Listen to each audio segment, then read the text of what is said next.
ವೇದಿಕೆ ಮೇಲೆ ಬಂದಿರತಕ್ಕಂಥ ನಮ್ಮ ರಾಜ್ಯ ಸರ್ಕಾರದ ಸಚಿವರಾದಂಥ KH ಮುನಿಯಪ್ಪ ಅಣ್ಣವರೇ, ಹಾಗೆ ನಮ್ಮ ಸ್ವಾಮೀಜಿಗಳಿಗೆ ನಾನು ನಮಸ್ಕಾರಗಳನ್ನು ಮಾಡ್ತಾ ಇವತ್ತಿನ ಈ ಒಂದು ಕಾರ್ಯಕ್ರಮದ ವ್ಯವಸ್ಥಾಪಕರು ನಿರ್ದೇಶಕರಾಗಿರ್ತಕ್ಕಂಥ ನಾರಾಯಣ್ ಗೌಡರು ಏನು ಒಂದು ಜನರಿಗೆ ಸಹಾಯ ಮಾಡುವ ಒಂದು ಉದ್ದೇಶದಿಂದ ಈ ಒಂದು ಕಚೇರಿಯನ್ನು ನಮ್ಮ ಕ್ಷೇತ್ರದಲ್ಲಿ ತೆರೆದಿದ್ದಾರೆ. ಅವರಿಗೆ ಶುಭವನ್ನ ಕೋರ್ತಾ ಒಳ್ಳೇದಾಗ್ಲಿ, ಒಳ್ಳೆ ಕೆಲಸ ಮಾಡಲಿ, ಒಳ್ಳೆಯ ರೀತಿಯಲ್ಲಿ ಜನರಿಗೆ ಸಹಾಯ ಆಗುವಂತ ಒಂದು ಕೆಲಸಕ್ಕೆ ಕೈ ಹಾಕಿದ್ದಾರೆ. ಅವ್ರಿಗೆ ನಮ್ಮ ಸಹಕಾರ ಖಂಡಿತವಾಗ್ಲೂ ಸಂದರ್ಭದಲ್ಲಿ ಇರುತ್ತೆ ಅಂತ ಹೇಳ್ತಾ ನಮ್ಮೆಲ್ಲ ಉದ್ದೇಶಿಸಿ ಬಿಡುವ ಸಮಯದಲ್ಲಿ ಬಂದಂತ ನಮ್ಮ ಸಚಿವರಾದಂತಹ ಮುನಿಯಪ್ಪನವರು ತಮ್ಮೆಲ್ಲ ಉದ್ದೇಶಿಸಿ ಒಂದೆರಡು ಮಾತುಗಳನ್ನ ಆಡ್ತಾರೆ ಅಂತ ಈ ಸಂದರ್ಭದಲ್ಲಿ ಮಂಡಲಾಕಾರಂ ವ್ಯಾಪ್ತಮೇನ ಚರಾಚರಂ ತತ್ಪದಂ ದರ್ಶಿತಮೇನ ತಸ್ಮೈ ಶ್ರೀ ಗುರುವೇ ನಮಃ.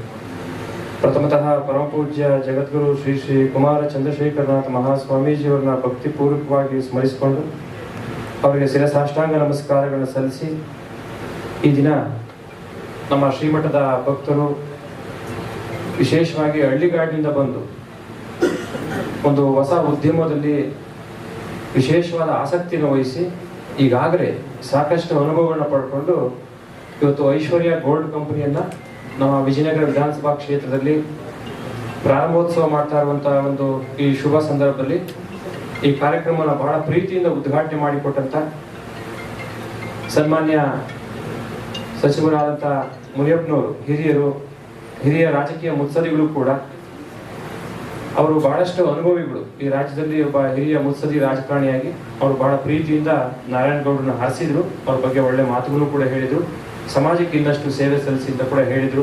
ಅವರಿಗೆ ವಿಶೇಷವಾಗಿ ಅಭಿನಂದನೆ ಸಲ್ಲಿಸ್ತೇನೆ. ಹಾಗೆ ಭವಿಷ್ಯದಲ್ಲಿ ಬಹಳಷ್ಟು ಉಜ್ವಲ ಭವಿಷ್ಯ ಇದೆ ಅಂತೇಳಿ ನಮ್ಮ ಈ ಕ್ಷೇತ್ರದ ಅತ್ಯಂತ ಕ್ರಿಯಾಶೀಲ ಯುವ ಮುಖಂಡ, ತಂದೆಯ ಹಾಗೆಯೇ ಮಾನವೀಯತೆ, ಸಮಾಜ ಸೇವಾ ಭಾವನೆಯನ್ನು ಇಟ್ಟುಕೊಂಡು ಜನರ ನಡುವೆ ಕಿರಿಯರಿಗೆ ಸಮಾನವಾದಂಥ ಪ್ರೀತಿ ತೋರಿಸ್ತಾ ಇರುವಂಥ ನಮ್ಮ ಶಾಸಕರಾದ ಪ್ರಿಯಕೃಷ್ಣ ಅವರು ಕೂಡ ಈ ಒಂದು ಕಾರ್ಯಕ್ರಮವನ್ನು ಪ್ರೀತಿಯಿಂದ ಉದ್ಘಾಟನೆ ಮಾಡಿದ್ದಾರೆ. ಅವರು ಕೂಡ ಅಭಿನಂದನೆ ಸಲ್ಲಿಸ್ತಾರೆ. ನಮ್ಮ ನಾರಾಯಣ್ ಗೌಡ್ರು ಅವರು ಬಹಳ ಕಷ್ಟಪಟ್ಟು ಜೀವನದಲ್ಲಿ ಬಹಳ ಕಷ್ಟಪಟ್ಟು ಮುಂದೆ ಬಂದಿದ್ದಾರೆ. ಅವರ ಜೀವನದ ಹಿನ್ನೆಲೆ ನೋಡಿದ್ರೆ, ಯಾಕೆಂದ್ರೆ ಗ್ರಾಮಾಂತರ ಪ್ರದೇಶದಿಂದ ಯಾವುದೇ ಒಬ್ಬ ವ್ಯಕ್ತಿ ಒಂದು ಉದ್ಯಮಕ್ಕೆ, ಎಂಟರ್ಪ್ರಿನರ್ಶಿಪ್ಗೆ ಅಥವಾ ಒಂದು ಹೊಸ ಕಂಪನಿನ ಪ್ರಾರಂಭ ಮಾಡಬೇಕು ಅಂದ್ರೆ ಬಹಳಷ್ಟು ಅಡೆತಡೆಗಳಿರ್ತವೆ. ಮೊದಲು ಮಾನಸಿಕವಾಗಿ ಅಡೆತಡೆ ಇರ್ತವೆ, ಮೆಂಟಲ್ ಅಬ್ಸ್ಟ್ರಕ್ಷನ್ಸ್ ಇರುತ್ತೆ.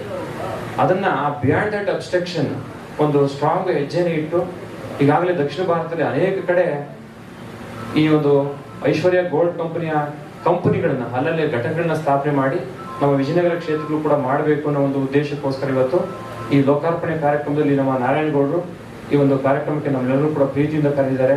ಮಾಧ್ಯಮದವರು ಬಂದಿದ್ದಾರೆ, ತಾವೆಲ್ಲರೂ ಕೂಡ ಅವರ ಪ್ರೀತಿಗೆ ಪಾತ್ರರಾಗಿ ಬಂದಿದ್ದೀರಿ, ಆಹ್ವಾನಿತರು ಬಂದಿದ್ದಾರೆ. ಮತ್ತು ನಮ್ಮ ಸುರೇಶ್ ಬಾಬು ಅವರು, ಅವರ ಕುಟುಂಬದ ಎಲ್ಲರೂ ಕೂಡ ಇಲ್ಲಿದ್ದಾರೆ. ವಿಶೇಷವಾಗಿ ನಮ್ಮ ಭಾರತೀಯರಿಗೆ ಗೋಲ್ಡ್ ಅಂದ್ರೆ ಬಹಳ ಇಷ್ಟ ಅಲ್ಲ. ಯಾಕೆ ನಾನು I did my PhD in economics. ಸಾಮಾನ್ಯವಾಗಿ ಗೋಲ್ಡ್ ಎಕಾನಮಿ ಅಂತ ಬಂದಾಗ ಇಂಡಿಯನ್ಸ್ ಒಂದು 8-10% ಜನರ ಮನೆಯಲ್ಲಿ ಮಾತ್ರ ಗೋಲ್ಡ್ ಇರುತ್ತೆ ಅಲ್ವಾ. ಈಗ ಸ್ವಲ್ಪ ಹೆಚ್ಚಾಗ್ತಾ ಇದೆ, ನಾಟ್ ಬಿಕಾಸ್ ಆಫ್ ವಿಲ್ಲಿಂಗ್ನೆಸ್ ಅಥವಾ ಒಂದು ಡಿಸೈರ್ ಅನ್ನೋದಕ್ಕಿಂತಲೂ it will become an investment, ಒಂದು ಹೂಡಿಕೆಯಾಗೂ ಕೂಡ ಆಪತ್ಕಾಲದಲ್ಲಿ ಕಾಪಾಡಬಲ್ಲದು. ಹಣ ಇರೋದಿಲ್ಲ, ಚಲಿಸ್ತಾ ಇರುತ್ತೆ. ಗೋಲ್ಡ್ ಒಂದು ಚರವಸ್ತುವಾಗಿಯೂ ಕೂಡ ಒಂದು ಸ್ಥಿರ ವಸ್ತುವಾಗಿಯೂ ಕೂಡ, ಯಾಕೆ ನಾವು ಚರಾಚರ ಅಂತ ಹೇಳ್ತೀವಿ, ಮೂವಬಲ್ ಅಂಡ್ ಇಮೂವಬಲ್ ಅಂತ. So gold having A 2 faces, one is movable and also immovable. So ಭಾರತೀಯ ಆರ್ಥಿಕ ವ್ಯವಸ್ಥೆಯಲ್ಲಿ ಚಿನ್ನದ ಉದ್ಯಮ ಬಹಳ ಒಂದು ಪೊಟೆನ್ಶಿಯಾಲಿಟಿನ ಇಟ್ಕೊಂಡಿರುವಂತ ಒಂದು ಉದ್ಯಮ. ಆದ್ರೆ ಗೌಡ್ರು ಹೇಳ್ತಾ ಇದ್ರು, ಒಬ್ಬ ಶ್ರೀಸಾಮಾನ್ಯ ರೈತ ಕುಟುಂಬದ ಮಗನಾಗಿ, ಹಳ್ಳಿಗಾಡಿನವನಾಗಿ, ಅದರಲ್ಲೂ ಒಂದು ಒಕ್ಕಲಿಗ ಸಮುದಾಯದಲ್ಲಿ ಬಂದು ಇಂತಹ ಉದ್ಯಮಕ್ಕೆ ಕೈ ಹಾಕೋದು ಬಹಳ ಕಷ್ಟದ ವಿಷಯ. ಈ ಹಳ್ಳಿಯ ಜನರು ಸಿಟಿಗೆ ಬರ್ಲಿಕ್ಕೆ ಬಹಳ ಕಷ್ಟಪಡ್ತಾರೆ, ಏನಪ್ಪಾ ಎತ್ತ ಅಂತ, ಕೂಲಿಗೆ ನಾಲಿಗೆ ಅಂತ ಬರ್ತಾರೆ. ಆದ್ರೆ ಇವತ್ತು ಒಂದು ಉದ್ಯಮವನ್ನ ಸ್ಥಾಪನೆ ಮಾಡಿಕೊಂಡು ಧೈರ್ಯವಾಗಿ ನಾನು ಬೈಯಿಂಗ್ ಅಂಡ್ ಸೆಲ್ಲಿಂಗ್ ಆಕ್ಟಿವಿಟೀಸ್ ಅಲ್ಲಿ ಸ್ಟ್ರಾಂಗ್ ಆಗಿ ಒಂದು ಫುಟ್ ಪ್ರಿಂಟ್ ಅನ್ನ ಇಡ್ತೀನಿ, ಜನರಿಗೆ ಹೆಲ್ಪ್ ಮಾಡ್ತೀನಿ ಅನ್ನೋ ಒಂದು ಭಾವನೆಯನ್ನು ನಾವು ಇಟ್ಕೊಂಡಿದ್ದಾರೆ. ನಾವೆಲ್ಲ ಅನ್ಕೋತೀವಿ ಚಿನ್ನದ ವ್ಯಾಪಾರಿಗಳು ಕೆಲವರಿಗೆ ಮಾತ್ರ ಸೀಮಿತ ಆಗಿರೋ ಒಂದು ಸಮುದಾಯಕ್ಕೆ. ಅದ್ರ ನಾರ್ಥನ್ ಇಂಡಿಯಾದಲ್ಲಿ ಕೆಲವರು ಇಲ್ಲಿ ಬಂದು ಬೆಂಗಳೂರಿನಲ್ಲಿ ಅಥವಾ ಆಯಕಟ್ಟಿನ ಜಾಗಗಳಲ್ಲಿ ಲಾಭ ಮಾಡಿಕೊಂಡು ಅನುಕೂಲ ಮಾಡಿಕೊಂಡು ಅವರು ಶ್ರೀಮಂತಿಕೆನ ಪಡೆಯುವಂತ ಸಂದರ್ಭದಲ್ಲಿ ಒಬ್ಬ ರೈತನ ಮಗ, ಒಬ್ಬ ಹಳ್ಳಿಗಾಡಿನ ಮಗ, ಅದರಲ್ಲೂ ಕೋಲಾರದಂತ ಅತ್ಯಂತ ಶ್ರಮ ಪಡುವ ಜಿಲ್ಲೆ, ನಿಮ್ಗೆ ಗೊತ್ತಿರಲಿ, ಯಾಕೆ ನಾನು ಬ್ಯೂರೋಕ್ರಾಟ್ ಆಗಿ 24 ವರ್ಷ ಕೆಲಸ ಮಾಡಿದ್ದೀನಿ. ಬ್ಯೂರೋಕ್ರಾಟ್ ಆಗಿ, ಅಧಿಕಾರಿಯಾಗಿ ಅತ್ಯಂತ ಕಠಿಣ ಶ್ರಮ ಪಡುವಂತಹ ಜನಸಮುದಾಯ, irrespective of the caste and creed, ಅದು ಕೋಲಾರ. ಒಬ್ಬ IAS ಆಫೀಸರ್ ಆಗ್ಬೋದು, KS ಆಫೀಸರ್ ಆಗ್ಬೋದು, ಒಬ್ಬ ಪ್ರಗತಿಪರ ರೈತ ಆಗ್ಬೋದು, ಒಬ್ಬ ಜನನಾಯಕ ಆಗ್ಬೋದು, ಆ ಜಿಲ್ಲೆಯಿಂದ ಬಹಳಷ್ಟು ಕಷ್ಟಪಟ್ಕೊಂಡು ಬರ್ತಾರೆ. ಒಮ್ಮೊಮ್ಮೆ ಅವರು ಊಟಕ್ಕೂ ಇಲ್ಲದಂತ ಸ್ಥಿತಿಯಲ್ಲಿ ಬದುಕಿರಬಹುದು ಅಂತ ಅನ್ಸುತ್ತೆ. ನಾನು ಅವ್ರು ಡೀಟೇಲ್ ತಿಳ್ಕೊಂಡಿಲ್ಲ. ಆದ್ರೆ ಸಾಮಾನ್ಯವಾಗಿ ಕೋಲಾರ ಭಾಗದವರು, ಚಿಕ್ಕಬಳ್ಳಾಪುರ ಭಾಗದವರು ಬಹಳಷ್ಟು ಶ್ರಮಪಟ್ಟು ಇವತ್ತು ದೊಡ್ಡ ದೊಡ್ಡ ವ್ಯಕ್ತಿಗಳಾಗಿ, ಶ್ರೀಮಂತರಾಗಿ ಒಂದು ಅಭಿವೃದ್ಧಿಯನ್ನು ಕಾಣುವಂತ ಸಂದರ್ಭದಲ್ಲಿ ಮಾನ್ಯ ಮುನಿಯಪ್ಪನವರು ಹೇಳಿದ್ರು, ನೀವು ಸಹಾಯನೂ ಕೂಡ ಮಾಡ್ಬೇಕಪ್ಪ ಸಮಾಜಕ್ಕೆ ಅಂತ. ನಮ್ಮ MLA ಅವರು ಕೂಡ ಹೇಳಿದ್ರು, ಸಮಾಜಕ್ಕೆ ಸಹಾಯ ಮಾಡುವ ಉದ್ದೇಶದಿಂದ ಈ ಒಂದು ಉದ್ಯಮಕ್ಕೆ ನೀವು ಕಾಲಿಡ್ತಾ ಇದ್ದೀರಿ ನಾರಾಯಣಗೌಡ್ರೆ, ಹೆಚ್ಚಿನ ಪ್ರಗತಿನ ಕಾಣಲಿ, ನಮ್ಮ ಸಹಕಾರ ಇದ್ದೇ ಇರುತ್ತೆ. ನೀವು ಒಳ್ಳೆಯ ಮನಸ್ಸನ್ನ ಇಟ್ಕೊಂಡು ಈ ಬಿಸಿನೆಸ್ ಅನ್ನ ಮಾಡಿ. ಯಾಕೆಂದ್ರೆ ವ್ಯಾಪಾರ ಅಂದ್ರೆ ಸಾಮಾನ್ಯವಾಗಿ ಭಾರತೀಯ ಸಂಸ್ಕೃತಿಯಲ್ಲಿ ನಾವು ಅನ್ಕೊಳ್ತೀವಿ ವ್ಯಾಪಾರ ದ್ರೋಹ ಮಾಡ್ತಾರೆ ಹಾಗೆ ಅಂತ. ಈಗ ಇತ್ತೀಚೆಗೆ ಜನರಲ್ಲಿ ಅವೇರ್ನೆಸ್ ಬಂದು ಇಂತಹ ದ್ರೋಹದ ಕೆಲಸಗಳು ಕಡಿಮೆ ಆಗ್ತಾ ಇರೋದು ನಾವು ಕಾಣ್ತೀವಿ. ಆದ್ರೆ ನಾರಾಯಣಗೌಡರಿಗೆ ನಾವು ವಿಶೇಷವಾಗಿ ಆಸಕ್ತಿ ವಹಿಸಿ ಹೇಳುವಂಥದ್ದು ನಿಮ್ಮ ಕಾಯಕ. ಇದೊಂದು ಕಾಯಕ, ಇಟ್ಸ್ ಆಲ್ಸೋ ವರ್ಕ್. ರೈತ ಇರ್ಬೋದು, ರಾಜಕಾರಣಿ ಇರ್ಬೋದು, ಸನ್ಯಾಸಿ ಇರ್ಬೋದು, ಶಿಕ್ಷಕ ಇರ್ಬೋದು, ವಕೀಲ ಇರ್ಬೋದು, ನ್ಯಾಯವಾದಿ ಇರ್ಬೋದು, ಎಂಜಿನಿಯರ್ ಇರ್ಬೋದು, ಡಾಕ್ಟರ್ ಇರ್ಬೋದು, ವಾಟ್ ಎವರ್ ಇಟ್ ಈಸ್, ನಮ್ಮ ಕಾಯಕದಲ್ಲಿ ನಾವು ನಿಷ್ಠೆಯನ್ನು ಇಟ್ಕೊಂಡಿದ್ರೆ ಪ್ರಗತಿ ಸಾಧಿಸಲಿಕ್ಕೆ ಸಾಧ್ಯ ಆಗುತ್ತೆ. ಉದಾಹರಣೆಗೆ ಪ್ರಿಯಕೃಷ್ಣ ಅವರು ಇಡೀ ರಾಜ್ಯದ ಅತ್ಯಂತ ಚಿಕ್ಕ ವಯಸ್ಸಿನ MLA ಅಲ್ಲ? ಅಂದ್ರೆ ನಿಷ್ಠೆ ಇದ್ದಿದ್ದಕ್ಕೋಸ್ಕರ, ಜನರ ಪರವಾಗಿ ಇದ್ದಿದ್ದಕ್ಕೋಸ್ಕರ. ಹಾಗೆ ಮುನಿಯಪ್ಪನವರು ಕೂಡ ಅಷ್ಟೇನೆ, ಹಿರಿಯ ಭಾರತೀಯ ಸಂಸದೀಯ ವ್ಯವಸ್ಥೆಯಲ್ಲಿ ಹಿರಿಯ ರಾಜಕಾರಣಿಯಾಗಿ ಇವತ್ತು ನೀವು ನಂಬ್ತಿರೋ ಇಲ್ವೋ, ಅವರು ಕೂಡ ನಮ್ಮ ರಾಜ್ಯದ ಮುಖ್ಯಸ್ಥನಾಗುವ ಒಂದು ಘನತೆಯನ್ನ, ಶಕ್ತಿಯನ್ನ ಇಟ್ಕೊಂಡಿರುವಂತವ್ರು, ಹೊಂದಿರುವಂತವ್ರು. ಈ ಒಂದು ಸಂದರ್ಭದಲ್ಲಿ ನಾನು ನಾರಾಯಣಗೌಡರಿಗೆ ಕಿವಿ ಮಾತು ಹೇಳುವಂಥದ್ದು, ನಿಮ್ಮ ಹತ್ರ ಬರುವಂತ ಕಸ್ಟಮರ್ಸ್ಗೆ, ಬಯರ್ಸ್ ಇರ್ಬೋದು ಅಥವಾ ಸೆಲ್ಲರ್ಸ್ ಇರ್ಬೋದು, ಅವರಿಗೆ ನೀವು ನಿಷ್ಠೆಯನ್ನು ಇಟ್ಕೋಬೇಕಾಗುತ್ತೆ. ನಿಮಗೆ ನೀವು ನಿಷ್ಠೆಯನ್ನು ಇಟ್ಕೊಳ್ಳೋದಕ್ಕಿಂತಲೂ ಯಾರು ನಿಮ್ಮ ಹತ್ರ ಬೈ ಮಾಡ್ತಾರೆ, ಯಾರು ನಿಮಗೆ ಸೆಲ್ ಮಾಡ್ತಾರೆ, ಅವರ ಜೊತೆಯಲ್ಲಿ ನೀವು ನಿಷ್ಠಾವಂತರಾಗಿದ್ರೆ ನಿಮ್ಮ ವ್ಯಾಪಾರ ಚೆನ್ನಾಗಿ ಬೆಳೆಯುತ್ತೆ. ಭಗವಂತ ಶ್ರೀ ಕಾಲಭೈರವೇಶ್ವರ ಸ್ವಾಮಿ ಹಾಗೂ ಮಹಾವೀರ ಪಂಚಗಣಪತಿ ನಿಮ್ಗೆ ಹೆಚ್ಚಿನ ಶ್ರೇಯಸ್ಸನ್ನು ತರಲಿ. ಇಂತಹ ಘಟಕಗಳ ಸಂಖ್ಯೆ ಹೆಚ್ಚಾಗಲಿ.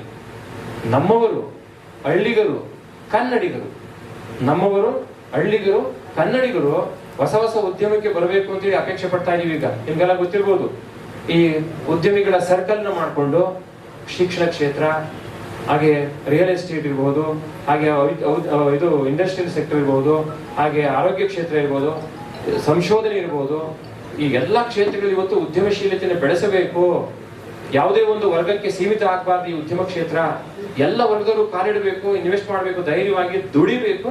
ಬಂದಿದ್ರಲ್ಲಿ 4 ಭಾಗ 5 ಭಾಗನ ಸಮಾಜಕ್ಕೆ ಅರ್ಪಣೆ ಮಾಡಿ ಅವರು ಬೆಳಿಬೇಕು, ಇದನ್ನ ಬೇರೆಯವರು ಕೂಡ ಬೆಳೆಸಬೇಕು. Live and let to live ಅನ್ನೋ ಒಂದು ಅರ್ಥದಲ್ಲಿ ನಾವು ಈ ಒಂದು ನಾರಾಯಣಗೌಡರ ಐಶ್ವರ್ಯ ಗೋಲ್ಡ್ ಕಂಪನಿ ಎತ್ತರವಾಗಿ ಬೆಳಿಲಿ, ಅನೇಕ ಘಟಕಗಳಾಗಲಿ, ಶ್ರೀಸಾಮಾನ್ಯನಿಗೆ ಅವ್ರ ಮನೆ ಬಾಗಿಲಲ್ಲಿ ಚಿನ್ನ ಕೊಳ್ಳುವಂತ ಅವಕಾಶ ಸಿಗಲಿ, ಚಿನ್ನವನ್ನ ಕಷ್ಟಕ್ಕೆ ಮಾರುವಂತ ಅವಕಾಶ ಸಿಗಲಿ, ಜನಸಾಮಾನ್ಯರಿಗೂ ಕೂಡ ಸಹಾಯ ಆಗ್ಲಿ ಅಂತ ಹೇಳಿ ಭಗವಂತನಲ್ಲಿ ಪ್ರಾರ್ಥನೆ ಮಾಡಿಕೊಂಡು ಅವರ ಇಡೀ ಕುಟುಂಬಕ್ಕೆ ಆಯುರಾರೋಗ್ಯ ಐಶ್ವರ್ಯವನ್ನು ನೀಡಿ ಇನ್ನು ಹೆಚ್ಚಿನ ಶಕ್ತಿಯನ್ನ ನಮ್ಮ ಈ ಕರ್ನಾಟಕದ ಆರ್ಥಿಕ ವ್ಯವಸ್ಥೆಗೆ. ನಾರಾಯಣಗೌಡ ಅವರ personal economy Aishwarya gold company ಮಾಡ್ತಾ ಇರ್ಬೋದು, but it will indirectly helps to Karnataka economy. ನೀವು ನೋಡಿದ್ರಿ ಗುಜರಾತ್, ರಾಜಸ್ಥಾನದವರೆಲ್ಲ ಇವತ್ತು ಅಭಿವೃದ್ಧಿ ಆಗ್ತಾ ಇದ್ದಾರೆ ಬಿಕಾಸ್ ಆಫ್ ಎಂಟರ್ಪ್ರಿನರ್ಶಿಪ್. ಬಹಳ ಕರೇಜಿಯಸ್ ಎಂಟರ್ಪ್ರಿನರ್ಶಿಪ್ ಇದೆ. ನಮ್ಮ ಕನ್ನಡಿಗರಲ್ಲಿ ಹೂಡಿಕೆ ಮಾಡೋದು ಬಹಳ ಅನುಮಾನ. ಹೂಡಿಕೆ ಮಾಡಬೇಕು ಅಂತ ಎಲ್ಲಿ ಲಾಸ್ ಆಗ್ಬಿಡುತ್ತೋ ಅಂತ ಭಯ ಪಡ್ತಾರೆ. ಧೈರ್ಯ ಮಾಡೋರು ಬಹಳ ಕಡಿಮೆ ಇದ್ದಾರೆ. ಆದ್ರೆ ಇದರಲ್ಲೂ ರೇರ್. ಸೊ ಇದು ರೇರ್ ಇಂಡಸ್ಟ್ರಿ. ಚಿನ್ನದ ಮೇಲೆ ಹೂಡಿಕೆ ಮಾಡೋದು it is very rare industry. ಅಂತವ್ರು ಬಂದಿರುವಂತದ್ದು ನಾರಾಯಣಗೌಡರು ಇದಕ್ಕೊಂದು ಸ್ಫೂರ್ತಿ ಆಗ್ಲಿ, ಒಂದು ಕಿಡಿ ಆಗ್ಲಿ, ಒಂದು ಬೆಳಕಾಗ್ಲಿ, ಅವ್ರ ಮನೆಯೂ ಕೂಡ ಬೆಳಗ್ಲಿ, ಗ್ರಾಹಕರು ಕೂಡ ಬೆಳಗ್ಲಿ, ಆರ್ಥಿಕ ವ್ಯವಸ್ಥೆಯು ಕೂಡ ಬೆಳಗ್ಲಿ ಅಂತ ಹೇಳಿ ಭಗವಂತನಿಗೆ ಪ್ರಾರ್ಥನೆ ಮಾಡಿ ಅವರಿಗೆ ಮತ್ತೊಮ್ಮೆ ಶುಭ ಕೋರಿ, ನಮ್ಮೆಲ್ಲರೂ ಕೂಡ ಶುಭ ಕೋರಿ ನನ್ನ ಮಾತುಗಳಿಗೆ ವಿರಾಮ ಮಾಡ್ತೀವಿ. ಜೈ ಶ್ರೀ ಗುರುದೇವ್. ಗೋಲ್ಡ್ ಕಂಪನಿಯ ಮಾಲೀಕರಾದಂಥ ನಾರಾಯಣಗೌಡ್ರೆ, ಅವರ ಧರ್ಮಪತ್ನಿಯವರೇ ಮತ್ತು ಮಕ್ಕಳೇ, ಸ್ವಾಮೀಜಿಗಳು ಸರ್ಕಾರಿ ಅಧಿಕಾರದಲ್ಲಿದ್ದು ಸರ್ವಸ್ವವನ್ನು ತ್ಯಾಗ ಮಾಡಿ ಸಮಾಜ ಸೇವೆಗೆ ನಡುವು ಕಟ್ಟಿ ನಿಂತಿದ್ದಾರೆ. ಅವರಿಗೆ ಸಾಷ್ಟಾಂಗ ನಮಸ್ಕಾರಗಳನ್ನು ತಿಳಿಸ್ತಾರೆ.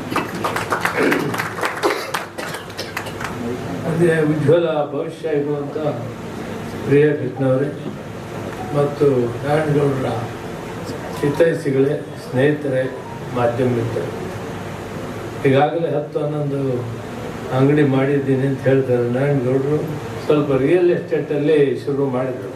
ಸುಮಾರು 20 ವರ್ಷ ಹತ್ರ ನಮ್ಮೂರಿನವರು, ನಮಗೆ ತುಂಬ ಬೇಕಾದವರು. ನನ್ನ ಚುನಾವಣೆಗಳಂದರೆ 1 ತಿಂಗಳ ಕೆಲಸ ಬಿಟ್ಟು ಅಲ್ಲೇ ಕೆಲಸ ಮಾಡ್ಕೊಂಡಿರ್ತಿದ್ರು. ಒಬ್ಬ ಸೋದರನ ಸಮಾನ. ಅವರು ಹೆಣ್ಣಾಗಿ ಬೆಳೀಲಿ. ಈಗ 10-11 ಅಂದರೆ 100 ಅಂಗಡಿ ಮಾಡಲಿ. ಇಡೀ ದಕ್ಷಿಣ ಭಾರತದಲ್ಲೇ ಅಲ್ಲ, ಉತ್ತರ ಭಾರತದಲ್ಲಿ ಕೂಡ ಈ ಐಶ್ವರ್ಯ ಗೋಲ್ಡ್ ಕಂಪನಿಯನ್ನು ಮಾಡಿ ಅವರಿಗೆ ಭಗವಂತ ಆಯ್ದಾದ ಭಾಗ್ಯವನ್ನು ಕೊಡಲಿ, ಅಭಿವೃದ್ಧಿ ಆಗಲಿ, ಉತ್ತಮವಾದಂಥ ಭವಿಷ್ಯವನ್ನು ರೂಪಿಸ್ಕೊಳ್ಳಿ. ಜೊತೆಗೆ ಸಮಾಜ ಸೇವೆಯನ್ನು ಮಾಡ್ತಾರೆ. ಕೇವಲ ವ್ಯಾಪಾರನೇ ಅಲ್ಲ, ಸಮಾಜ ಸೇವೆಯನ್ನು ಮಾಡ್ತಾರೆ. ಮದುವೆ ಮಾಡುವಂಥದ್ದು, ಬಡವರಿಗೆ ಸಹಾಯ ಮಾಡೋದು, ಎಲ್ಲ ಕೆಲಸಗಳನ್ನು ಮೈಗೂಡಿಸ್ಕೊಂಡಿದ್ದಾರೆ. ಅದಕ್ಕೆ ದೇವರು ಅವ್ರನ್ನ ಅತ್ಯುನ್ನತ ಸ್ಥಾನಕ್ಕೆ ತೆಗೆದುಕೊಂಡು